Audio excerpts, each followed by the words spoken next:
ngayon. So shout out sa iyo, idol. Ang ganda lang compose mo ng kanta mo. Talagang natamaan talaga yung guard na yan. Mali kasi yung mga ginagawa niya, hindi dapat yan eh. Dapat kasi yan ay kinausap niya ng maayos. At nagtinda ng sampagita upang sa eskwela magandang ay usapan, may hindi idaan si galit. siya. Kasi nakakaintindi nun yung bata eh. Ayan tuloy, nakita pero tuloy ka ngayon. Ng gwardya, diba? Mali-mali kasi yung mga nako. dahil dyan ay bawal talaga magtinda. Ayan o. Inuman niya lang bilang gwardya kung ano utos sa kanya. Dahil ganyan naman ang tapat Idol, sa trabaho nila.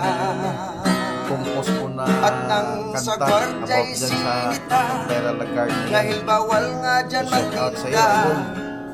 At ang dalagita'y nagbibingi, bingihan pa at nang hinablot ng gwardya.